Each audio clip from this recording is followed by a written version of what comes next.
everybody, comment allez-vous bien? Nous sommes déjà le 30 décembre 2019 et je viens enfin vers vous avec la vidéo tant attendue sur la Silhouette Cameo 4, mon avis, mes impressions, etc. etc.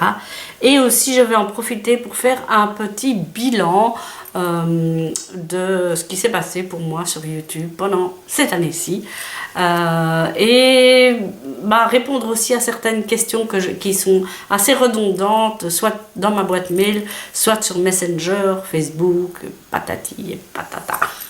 Ça va être mon mot de l'année, patati patata. Je me rends compte en regardant mes vidéos que je le répète tout le temps. Bref, on va essayer de faire un effort en 2020.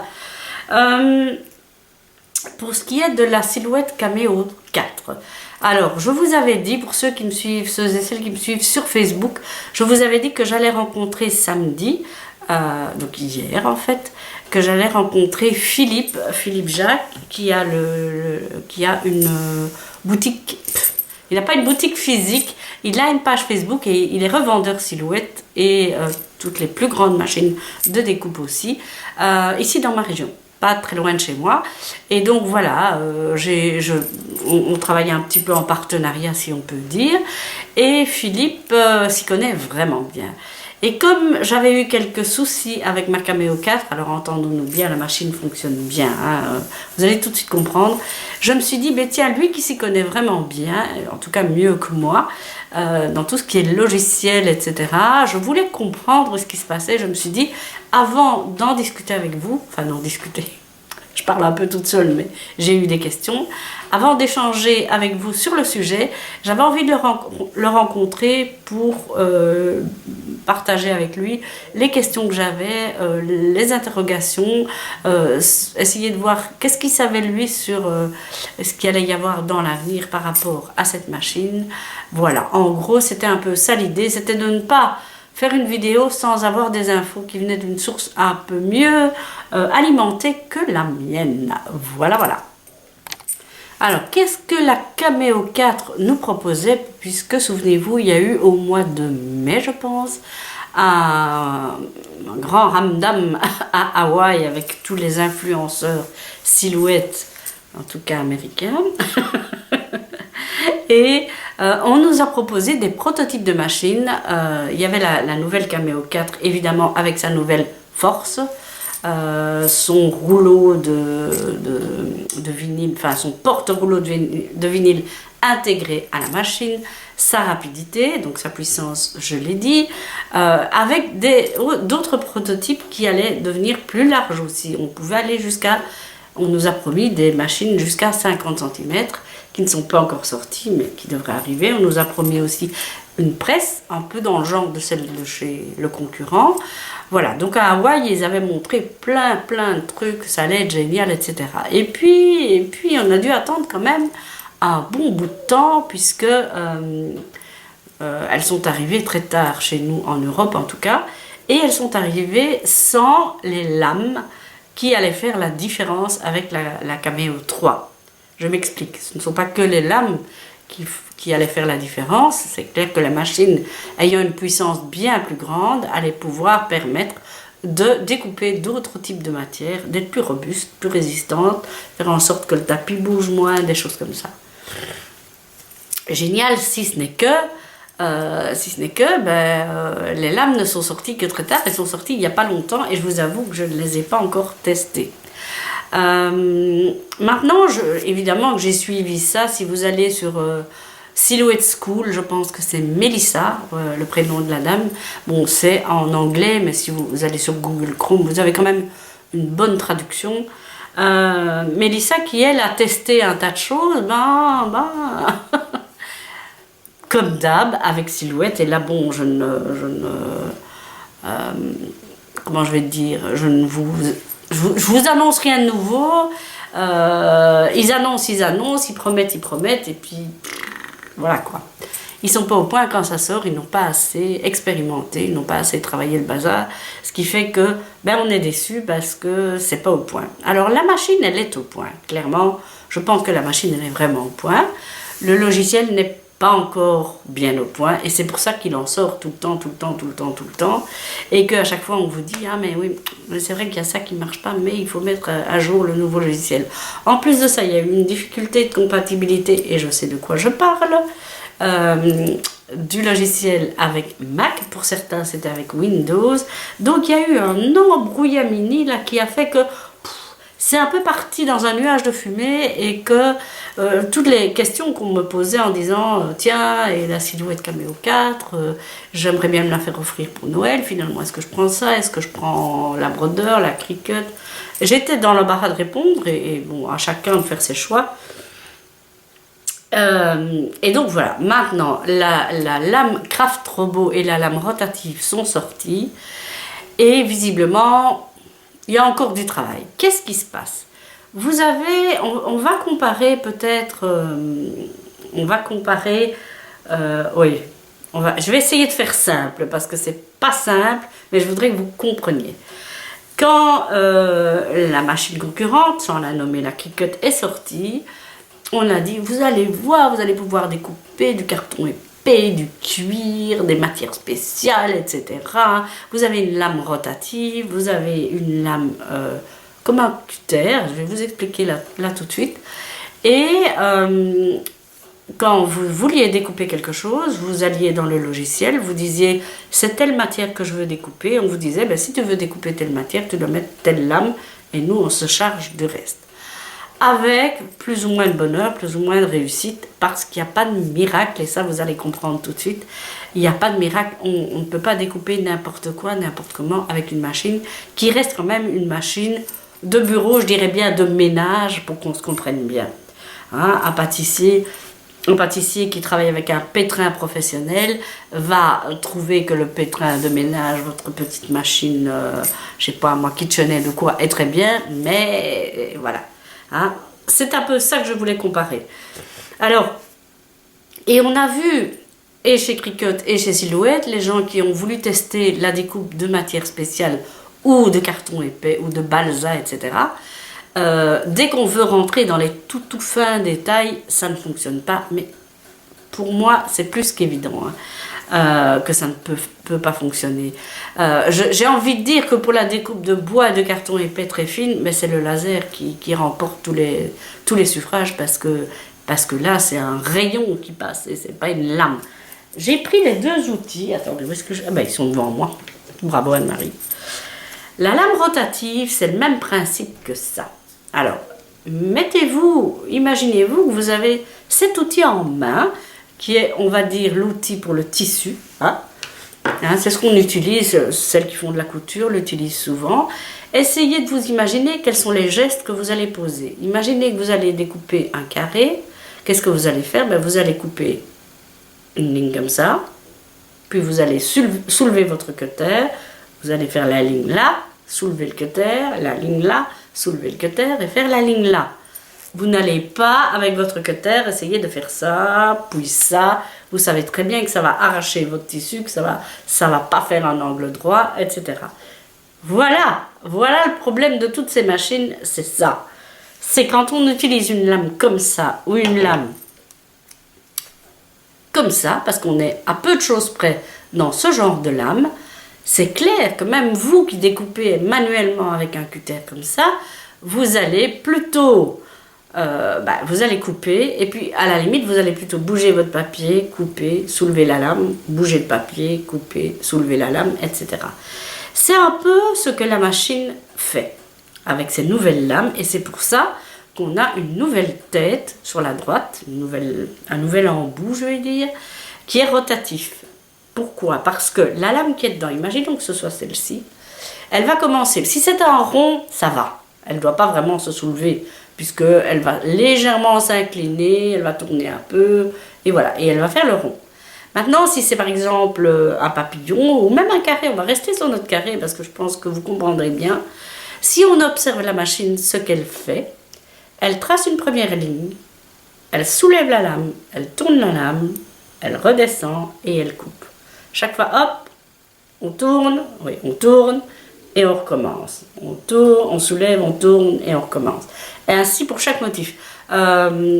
Et donc, c'est bien pour ça que sur cette nouvelle machine, non seulement on a une lame qui n'est plus la même puisque on a des petits ergots, un engrenage carrément pour faire tourner le porte-lame, ça c'est une première chose, et deuxièmement une plus grande force aussi. Mais, encore une fois, encore une fois, essayez de vous dire que c'est vous le porte-lame, et que vous avez cet outil en main. Celles et ceux qui ont fait du cartonnage ou des couvertures d'albums en cartonnette, on sait pertinemment bien que ça ne sert à rien quand on veut couper dans du carton ou dans une matière rigide comme du balsa par exemple. On sait très bien que ça ne sert à rien d'y aller comme un forcené du premier coup et de tirer parce que on va dévier, on risque de déraper, de se couper, etc. En principe, ce qu'on fait, enfin, si vous avez, moi j'ai suivi des cours de cartonnage, mais même, je pense qu'il ne faut pas avoir suivi des cours pour savoir ça. On sait très bien qu'il ne faut pas insister, que du contraire, il faut y aller en plusieurs passages, même en ne poussant pas fort, et au final, la lame s'enfonce de plus en plus profondément dans le carton, ou dans le balsa, dans le castillo, ou dans le cuir, que sais-je. Et c'est ça qui va faire que la découpe va être nette. Quand on n'avait pas ces outils-là, hein, parce que ma bonne dame, on a quand même fait des essais avant, hein, oui, bien sûr. Je me souviens d'un jour avoir essayé de découper dans un espèce de rhodoïde assez épais de chez Canson. Et je m'étais dit, toujours avec ce principe de cutter, je m'étais dit, mais au fond, si je superpose mon image, je ne sais plus ce que c'était. C'était un pochoir avec des cœurs, tiens donc, avec des cœurs, voilà. Et je m'étais dit, si je superpose mon image plusieurs fois, la lame va découper autant de fois que l'image est l'une sur l'autre. Je ne sais pas si je me fais bien comprendre. J'avais mon pochoir de cœur, hein, avec, on va dire 3 cœurs. Hein. On avait les 3 cœurs. Et j'avais fait copier, coller devant, copier, coller devant, copier, coller devant. Ce qui fait que sur ma feuille de... Allez, sur mon motif silhouette que j'allais envoyer à ma machine, il y avait 6 motifs superposés. 6 fois la même chose. Et donc la machine, qu'est-ce qu'elle faisait? Ben, elle coupait une fois, et puis elle coupait une deuxième fois, et puis une troisième fois. Je sais que pour un des... Et c'était même pas une lame de découpe profonde, c'était une lame normale parce que j'avais pas celle de découpe profonde. Je crois que j'avais fait 12 passages pour arriver à ce qu'il fallait. Alors, ne me faites pas dire ce que je n'ai pas dit. C'est pas pour autant qu'avec votre Cameo 3 et avec la simple lame, vous allez découper du balsa. On n'en est pas là. Parce qu'il y va aussi, là on rentre dans une autre catégorie maintenant. Là je vous parlais plutôt résistance du matériau. Maintenant je vous parle de non seulement la force, mais l'écartement des rouleaux. Parce que dans l'ancienne Cameo, on ne pouvait pas mettre une matière trop épaisse. Surtout qu'on a le tapis encore en dessous. Donc on est obligé d'avoir une machine qui peut avoir les rouleaux plus écartés. Ce qui est le cas de la nouvelle Cameo. La Cameo Curio, enfin la... Silhouette Curio, je vous demande pardon, avait un écartement, je suis désolée, j'ai un rhume qui traîne dans le fond de la gorge, un écartement plus important et permettait ce genre de choses plus facilement. Le problème, c'est que c'est une machine qui n'était pas vraiment au point et qu'il y avait une utilisation vraiment très concise, très précise et donc pas assez complète pour les gens qui voulaient une machine de découpe un peu plus complète. Je vais me moucher, je reviens. Voilà, je suis de retour. C'est pas très glamour, je sais, mais bon, c'est pour ne pas vous embêter avec des reniflements intempestifs, ça ne se fait pas. Donc je disais, avec cette lame, je voudrais refaire une petite mise en garde parce que voilà, j'étais en train de réfléchir en relançant ma caméra. Quand je vous ai dit que j'avais fait avec une lame simple un nombre impressionnant de découpe en suivi, après ça ma lame elle était plus très fraîche, hein, on est bien d'accord. C'est pas le truc à faire tout le temps, tous les jours, je vous le déconseille. C'est simplement parce que moi je suis un peu têtue, quand j'ai pas le matériel j'essaye de détourner, voilà. Et là, eh bien je fais un beau virage avec ça, pour vous expliquer un petit peu que, en discutant avec Philippe justement, je me suis rendu compte que ce qui va nous poser problème, et clairement c'est sûr et certain, attendez je me rapproche un peu, parce que là je suis assise au bord de mon canapé, je suis en train de glisser, bientôt je vais tomber par terre. On a notre logiciel Silhouette qu'on aime bien à la différence d'un autre, Pourquoi? Parce qu'il nous donne énormément de possibilités. Ce qui veut dire quoi? Ce qui veut dire que si on veut vraiment profiter de toutes les possibilités du logiciel, on doit s'y connaître et on doit s'y atteler. Je suis impressionnée et je ne critique pas, je dis juste que à chaque fois ça me ramène à la réalité des choses.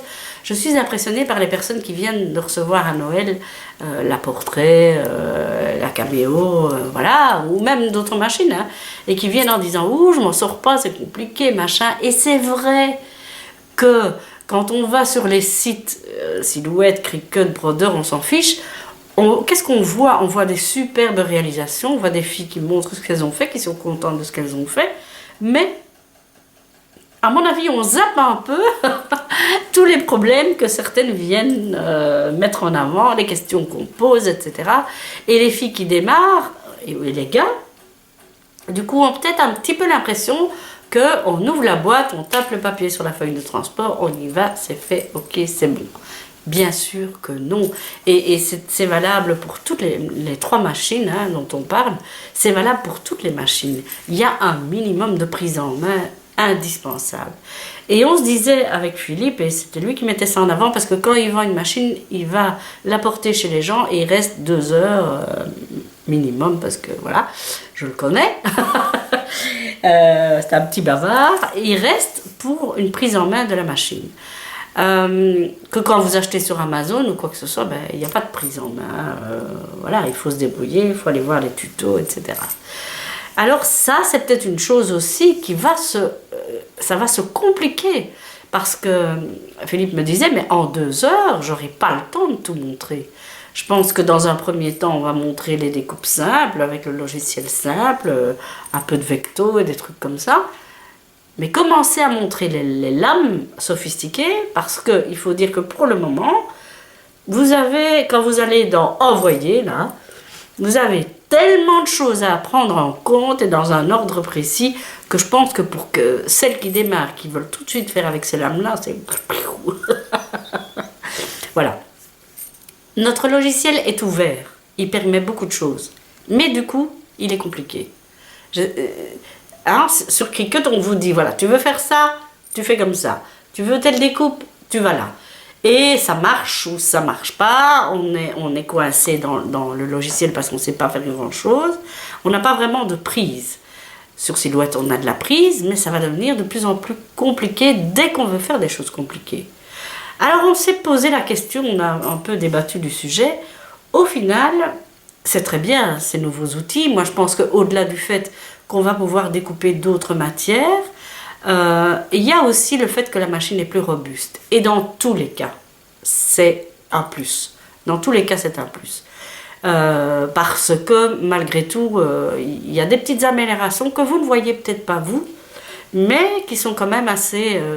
qui montrent une nouvelle performance. La machine est plus lourde, elle est plus costaude, ça je pense que tout le monde le dira. Alors, on va bien s'entendre, hein, Philippe, bouge tes oreilles, hein, parce que tu n'es pas complice de ça, mais c'est moi qui le dis. C'est vrai que le couvercle et le porte-rouleau, c'est un peu camelote. C'est un peu, voilà, c'est pas très costaud. Bon. Maintenant, et j'en reviens à ce que je disais, est-ce qu'on va très souvent utiliser tous ces trucs-là? C'est ça qu'il faut penser. Quand les gens me disaient, Anne-Marie, tu dois aller plus loin dans tes vidéos, tu dois montrer des trucs compliqués, etc. J'ai déjà plein de boulot. Comme ça, avec les gens qui ont besoin de mon aide. J'ai l'impression que j'ai du rouge sur mes dents. Ah oui, oh, j'ai horreur de ça. Oh, quelle horreur. Ah, vous allez pouvoir vous moquer de moi. Oh là là, la vieille. Bon. J'espère que j'en ai plus. Non, ça va. Oh là là là là. Riez, riez, amusez-vous. Et donc, que disais-je? Oui. Demandez-vous, posez-vous la question. À quoi vais-je utiliser ma machine? Moi, je dirais que quelqu'un qui prend la machine en main, et je parle là, bienvenue aux débutants, débutantes, novices. Moi, j'ai envie de dire, prenez votre machine en main. Commencez par des choses simples, vraiment simples. découpez du papier, faites des tests de papier, découpez du flex, du floc, faites des choses simples dès le début. Et quand vous avez bien la machine en main, quand vous avez compris comment on règle la lame, la profondeur de lame, la vitesse, etc., le nombre de passages, eh bien, vous aurez déjà une bonne prise en main. La vectorisation aussi, allez-y, boulottez dessus. Essayez de créer vous-même des modèles de boîtes, de cartes, des choses comme ça. Essayez d'analyser les fichiers que vous achetez sur la boutique et dites-vous, tiens, comment est-ce que ça a été conçu? Comment est-ce que moi je pourrais faire? Et je pense que si vous faites déjà ça pour commencer, vous allez, comment je vais dire, vous allez avoir de bonnes bases. Vous allez avoir de quoi vraiment mieux comprendre alors comment aller plus loin avec la machine pour faire des choses sophistiquées comme découper du balsa, découper du cuir. Encore une fois, grosse mise en garde, quelle que soit la machine que vous ayez, je veux dire machine de ménage, hein, de maison, on va dire, pas une pro, dites-vous bien qu'il y a des limites, que ce soit Cricut, brodeur ou silhouette. Pour tout ce qui est matière épaisse et cuir, on dit bien qu'il y a des dimensions. Le cuir, c'est un peu plus... On peut faire des choses un peu plus fines.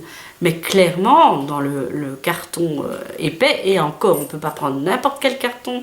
Moi, j'ai testé sur Cricut toutes sortes de cartons. Il faut le carton Cricut, hein, donc on ne peut pas prendre n'importe quel carton non plus. À partir du moment où j'utilise quand même pas si souvent que ça du carton, et qu'en plus de ça, je dois acheter un carton spécial pour ça qui coûte cher, est-ce que vraiment je dois m'énerver sur le fait que la découpe avec cette lame-là ne va pas bien? Maintenant, si vous êtes une fille ou un gars qui fait des bijoux en cuir, qui a besoin de faire des découpes de cuir, etc., et ou quelqu'un qui fait des découpes de tissu pour des petits motifs, parce que pour le moment, comme la machine fait 30, je pense qu'on va aller vers des petits patrons de doudou et des trucs comme ça. C'est chouette parce qu'on va pouvoir le faire. On pouvait déjà le faire avant, mais on était obligé de mettre un thermocollant sur le tissu. Mais ça va être chouette. Si le jour où le logiciel est bien OK avec la Rotary Blade, donc c'est la lame comme ça pour le tissu, hein, je pense que ça va être vraiment sympa. Et donc, pour celles qui créent des choses en tissu, ça va être chouette. Maintenant, voilà, j'ai envie de dire, est-ce qu'on a besoin d'une machine pour ce qu'elle fait le plus? Absolument. Ou est-ce qu'on a besoin d'une machine qui sur la durée tient le coup et qui sur la durée nous permet de créer nous-mêmes des motifs, créer des choses et petit à petit découvrir alors justement l'utilisation des nouvelles lames. Prenons le temps parce que eux sont pas encore au point. Moi je le dis, je n'engage que moi là. Philippe, je n'engage que moi. Je n'engage que moi. Pour moi, c'est pas encore au point. Et Mélissa de la Silhouette School, qui a quand même des accointances sérieuses avec Silhouette, a aussi dit, le dernier outil qui est sorti, c'est le punching tool. Alors, c'est quoi le punching tool? C'est un outil qui va aller mettre un petit point quand vous faites un flex. Imaginez le mandala bien compliqué, là. Hein. Eh bien, théoriquement, cette fonction dans le logiciel, mais aussi l'outil, qui est une espèce de pointe, voilà, va aller mettre un petit point, comme un petit coup d'aiguille, comme ça, dans les morceaux que vous devez enlever. Donc, dans l'idée, c'est génial. C'est génial parce que c'est vrai que quand on doit écheniller un grand truc et qu'on ne sait plus qu'est-ce qu'on doit enlever, qu'est-ce qu'on doit garder, c'est vraiment sympa. Sauf que pour le moment, ça ne fonctionne pas. Pour deux raisons. D'abord parce que le petit point, et elle l'a dit sur son blog, et merci Philippe qui m'a rappelé que c'était le 24 décembre que ça avait été posté. Joyeux Noël tout le monde.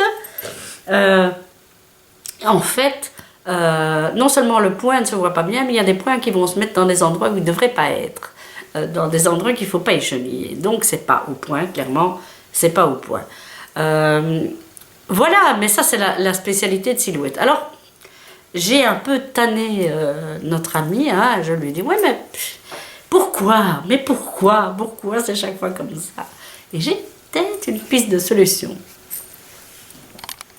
Alors, c'est une interprétation que je fais de ce qu'on m'a donné comme information. Mais bon, pour moi, elle me satisfait. Elle m'aide à mieux comprendre ce qui se passe. Vous avez une équipe de gens du marketing, des gens qui développent la marque, etc., et qui disent aux informaticiens, on va les appeler comme ça, mais je sais que c'est pas le mot que je dois dire, je sais que c'est pas ça que je dois dire. Bon, les créateurs de logiciels, les programmateurs, tous ces gens-là hein, qui font les codes et tout ça. Philippe en parle d'autant plus à son aise que lui, il a créé ce genre de logiciel. Et vous avez donc la pression des gens qui disent hey, attention, telle marque fait déjà ça, nous on devrait trouver un truc qui pourrait marcher avec ça, et eux ils proposent ça, donc il nous faudrait aussi une machine qui puisse découper telle et telle matière, etc. Donc il y a la pression de ces gens-là, et évidemment des gens qui, hein, on est d'accord, hein, qui financent, etc., qui ont des parts dans la société, et qui disent il serait peut-être bien, hein. Allez, au boulot les gars, à la limite on engage des gars, mais ces gars qu'est-ce qu'ils font dans l'urgence? Et j'aime bien la comparaison que Philippe avait pris, il avait dit c'est comme une usine à gaz où on rajoute des tuyaux, des tuyaux, des tuyaux. Et il m'a dit regarde un peu la fonction envoyée. Et c'est vrai que si on prend la fonction envoyée telle qu'elle était tout au début, il n'y avait pas 36 façons d'envoyer. On envoyait, elle découpait. Et puis on a pu découper par couleur, découper par ligne, etc. etc. Donc c'était bien pour certaines choses, franchement, très bien, moi j'utilise souvent ça. Mais maintenant, on va avoir toutes les lames supplémentaires. Et en fonction de la matière, de la lame, etc., etc., on va devoir faire des réglages de plus en plus sophistiqués parce qu'on a chaque fois rajouté... on s'est dit, ah oui, mais ce matériau-là, on n'y a pas pensé, donc on doit rajouter des réglages. Et puis ce matériau-là, oui, mais si on prend ce matériau-là, soit on utilise cette lame-là et on met telle force et machin, soit on utilise cette lame-là. Vous imaginez la complication du bazar. Et on a rajouté, de rajouter, ce qui fait qu'on commence à avoir quelque chose qui part comme ça en toile d'araignée, je vais dire, avec une infinité de possibilités, mais... à la différence d'autres logiciels, on nous laisse cette possibilité. Ça a son pour et son contre, comme depuis toujours, quand on compare les deux grandes marques. Soit on doit apprendre beaucoup, mais on est libre, soit on ne doit pas apprendre beaucoup, mais on est coincé. En gros et en cours, et je vais me faire taper dessus, mais c'est pas grave, j'assume. Ça fait quand même 10 ans, plus de 10 ans que moi je suis là-dessus, donc... j'estime que je peux en parler à mon aise. Il me semble que j'ai aidé pas mal de gens et que ce que j'ai testé, essayé, ça a l'air de marcher un peu quand même. Voilà. Qu'est-ce que ça va entraîner à l'avenir? Qu'est-ce que ça va entraîner et qu'est-ce qu'il faut faire? Parce que je vais avoir, mais Anne-Marie, qu'est-ce que je fais? Est-ce que je revends ma 3? Est-ce que j'achète la 4? Est-ce que j'attends? Moi, j'ai envie de dire attendez. Il n'y a pas d'urgence, Noël est passé. Bon. Allez peut-être avoir votre anniversaire, je sais pas moi. À la limite, faites-vous plaisir avec autre chose. Un voyage, que sais-je. Ou lancez-vous dans l'aventure comme je l'ai fait. Maintenant, pour ma part, je vais encore attendre un peu. Parce qu'on entend déjà parler, par Mélissa notamment, d'une version 4.4 qui va sortir.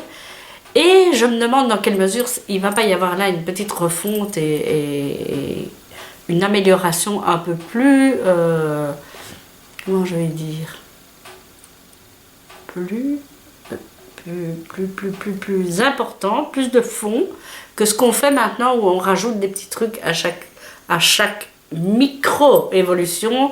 On corrige un bug, on ajoute un petit truc, voilà, parce que ça n'allait pas comme ça. Du coup, on rajoute des petits trucs, mais de temps en temps, il faut s'arrêter et dire, bon, allez, on nettoie un peu et on refait ça bien. C'est un peu ça, mais je sais que je parle simplement, mais j'ai vraiment envie que tout le monde puisse comprendre comment ça se fait que ce logiciel évolue tout le temps, et c'est dans toutes les marques, ça, maintenant. Parce que en plus de ça, ils se font une solide concurrence, et on veut vraiment aller vite, dépasser l'autre, proposer des choses en plus, et dès qu'il y a un bug, on veut corriger pour ne pas se faire taper sur les doigts, parce qu'il y a une clientèle là derrière. Et la clientèle, elle n'est pas tellement sur les machines, mais elle est sur les consommables. Imaginez que vous achetez la lame, celle-là, et que le logiciel n'est pas bien au point, ou les indications ne sont pas correctes, etc. Vous allez en casser une, vous allez en casser deux, vous allez en racheter une, vous allez en racheter deux, Et à un moment donné, vous direz, les gars, moi, ça coûte trop cher, moi, je n'achète pas, ça ne marche pas. Or, c'est là-dessus qu'eux font leur business, parce qu'on est bien d'accord. C'est comme les imprimantes, hein. Je dis, on est bien d'accord. Enfin bon. Beaucoup de gens le savent. Les imprimantes à l'achat ne coûtent pas forcément cher, mais ce qui va nous coûter cher, ce sont les cartouches d'encre. Eh bien, Silhouette, Cricut, etc., c'est un peu la même chose. La machine, je ne dis pas qu'elle coûte pas cher, parce que quand même, c'est quand même un petit budget. Mais par contre, on va être tout le temps obligé de racheter des consommables. Parce que vous n'achetez pas une machine tous les ans, hein, bon, en tout cas moi non. On n'achète pas une machine tous les ans, mais on va avoir besoin de consommables tout le temps. Donc, si maintenant les consommables et les machines ne sont pas au point, ils sont mal. Donc ils doivent s'améliorer clairement et ils vont devoir faire vraiment attention pour que les gens restent fidèles à la marque et s'améliorer pour que les nouveaux outils fonctionnent bien et qu'on puisse bien les utiliser. Encore une fois, ne rêvez pas, vous ne ferez pas une découpe toute fine comme on peut faire à la main dans du bois ou dans du cuir. C'est pas du tout la même chose, ça reste une machine de ménage, comme je dis. Voilà. Ah oui, une petite chose, parce que je regardais mes notes en me disant, quand même, j'espère que j'ai rien oublié. On parlait de la rapidité de la nouvelle Cameo 4. Et bon, moi je trouvais qu'elle n'était pas spécialement plus rapide, voilà. Et Philippe m'expliquait qu'en fait, il y avait 2 vitesses dans la machine. Alors écoutez-moi bien. Parce que j'ai appris ça, j'espère que je vais bien le répéter. Quand votre machine découpe, imaginons que vous découpiez des lettres. Elle va commencer à découper le A, puis la lame va se soulever, elle va aller plus loin, elle va découper le B, hein, etc., etc. Eh bien, la vitesse quand la lame découpe, elle s'appelle la vitesse basse. Ça s'explique par le fait on pourrait retenir que la lame est en bas et qu'elle découpe. La vitesse haute, c'est quand la lame est en l'air, qu'elle ne découpe pas et qu'elle se déplace. Et ce qui a changé dans la Cameo 4, c'est cette vitesse-là. Et c'est vrai que ça prend moins de temps quand on doit découper quelque chose. Quand vous avez des longs trucs, là, genre un alphabet complet x4, c'est vrai que ça va plus vite quand même. Ça va beaucoup plus vite. Donc voilà, j'espère, attendez, je regarde si j'ai rien oublié.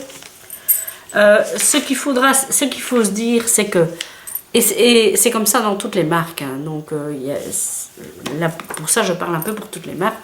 Quand on veut une machine qui fait des choses de plus en plus sophistiquées, on doit se dire que de toute façon, on va devoir investir en matériel, clairement, en matériaux. En matériel, je parle tapis de coupe spéciaux, hein, plus ou moins collants, lames spéciales, plus ou moins profondes, plus ou moins rondes ou pointues, etc. Mais aussi en heures d'apprentissage. Et là, bon, quelque part, ben oui, Philippe me disait, mais moi avant, en 2 heures, les gens étaient quand même partis. Maintenant, je vais devoir donner des cours payants pour que les gens s'en sortent s'ils veulent tout apprendre. Parce qu'il y a beaucoup de choses à apprendre. Et je crois que, quelle que soit la machine que vous choisissiez, faut pas rêver. Vous n'allez pas ouvrir la boîte, mettre votre papier ou votre bois ou n'importe quoi, dire, allez, je prends ça, vas-y, découpe-moi en avant. Non.